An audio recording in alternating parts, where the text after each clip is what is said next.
Hey guys, it's Claire. So I wanted to do a little bit more of an in-depth discussion about the upcoming Star Wars Rise of the Skywalker Episode 9. So if you've seen my trailer reaction, there's definitely a lot to be intrigued about, but I am hesitant because The Last Jedi just burned me so bad. But there are some obviously interesting things that they put in there, and after further viewing and further mostly Reddit readings, I definitely have some theories or ideas of where they might be taking this movie. So first of all,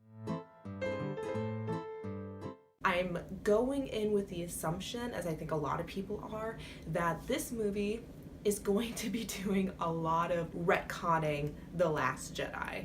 I think that movie hurt Disney and the Star Wars brand more than they're ever going to admit. And I think one of Abrams' top goals with this movie is bringing the fandom back. We're going to end the saga on a strong note and, like I said, retcon a lot of Episode 8's mishaps. One of the major ways they might be doing that is with Luke Skywalker. Now, he died in The Last Jedi, but he had a voiceover in this trailer. I can only speculate in what ways they may be bringing him back, if he's even brought back in any significant way. To me, the most obvious is in a Force ghost, to kind of redeem his character, because Luke was just a complete wreck. Some could say that it was a disgrace. I would not be surprised if they brought him back as a Force ghost to Rey, and maybe she's over Kylo Ren, she wants to take him down,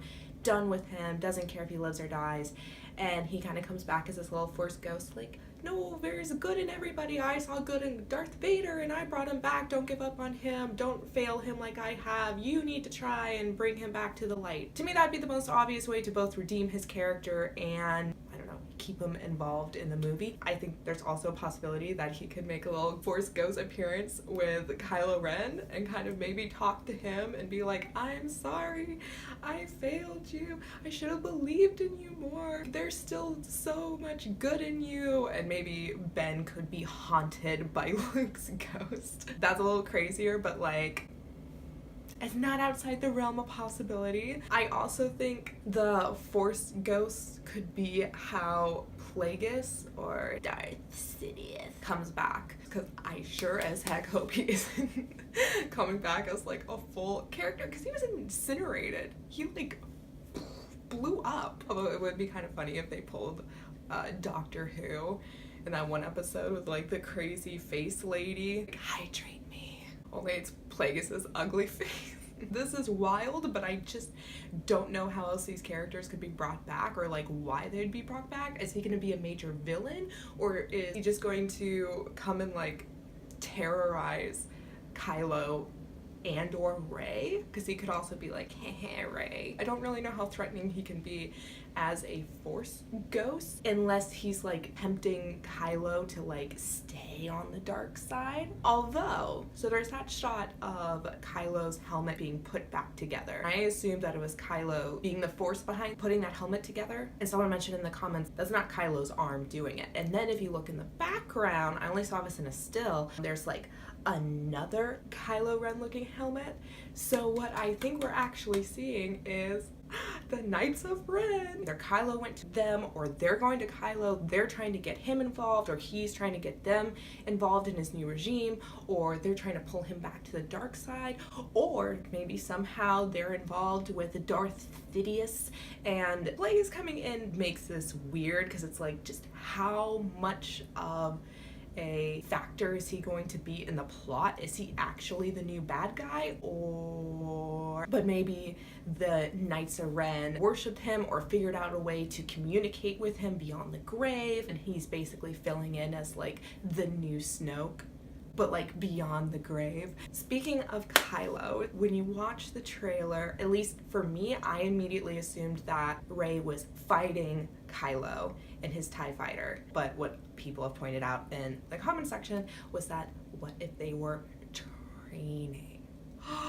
Boy, I like that so much better. Someone pointed out that This film takes place 4 years later after the events of The Last Jedi. Assuming that's true, that changes a lot about what's going on in the trailer. So one of my biggest things was Rey being able to do that like crazy flip and kind of not believing that she would be capable of doing that. If it is 4 years later, and especially if what we're watching is itself a training sequence, well then it's super believable. If I can just say how much I love training sequences, and they don't have to be long, they don't have to be crazy. I just think they're really important in narratives when there's kind of a chosen one character and they have to develop this skill, showing them actually learning or attempting to learn. I think the movie that does this really well that I watched recently is the Disney animated classic Hercules. And yes, it's for children,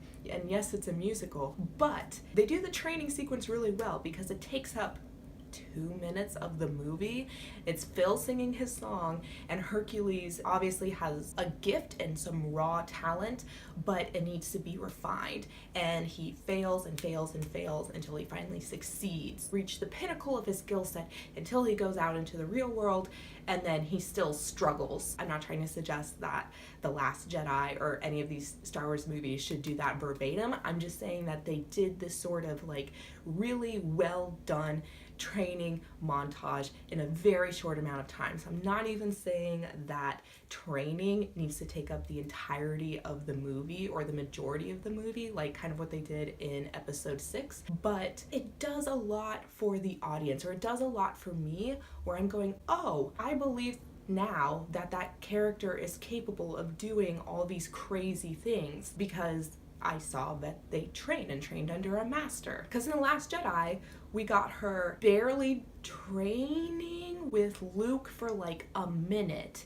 and then Luke basically being like, you're too powerful, and then running away, and then Rey training herself how to fight.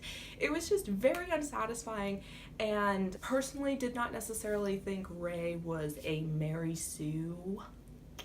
In The Force Awakens, like a little overpowered, but she also still came off as incredibly naive, where The Force Awakens, oh my god, there's just nothing that she couldn't do. She just had to barely try, and she was just capable of doing anything, and that's the kind of thing I don't like. But again, if we're talking 4 years later and still learning, still developing her skills, and now she's able to do all these crazy, incredible stunts, which I want her to do. I love really intense, beautiful fight scenes. I love that kind of stuff.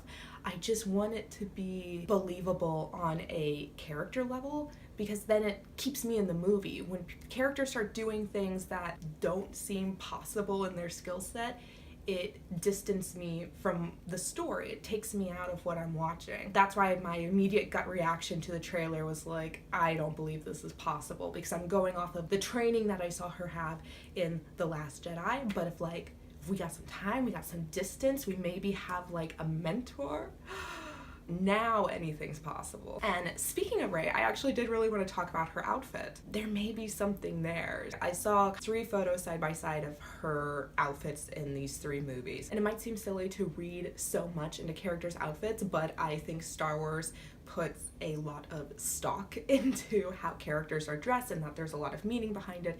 So I don't think it's that ridiculous to overanalyze what they're wearing. First movie, lots of tans. Besides the fact that she grew up on a desert planet, I think it also just shows that she's kind of a blank slate. Where episode 8, she wears a lot of dark grays and blacks, and I think that's supposed to represent her mingling with the dark side, both internally and with Kylo Ren. And now with this movie, she's wearing like nearly all white. I think that's a nod to Padme and Leia, and the good, strong, heroic female characters in Star Wars generally wear a lot of white. So I think that's kind of really solidifying her place in the story. But when you kind of look at that color sequence, it's like, oh, is this kind of her redemption arc? Except Rey doesn't really need a redemption arc. She redeemed herself pretty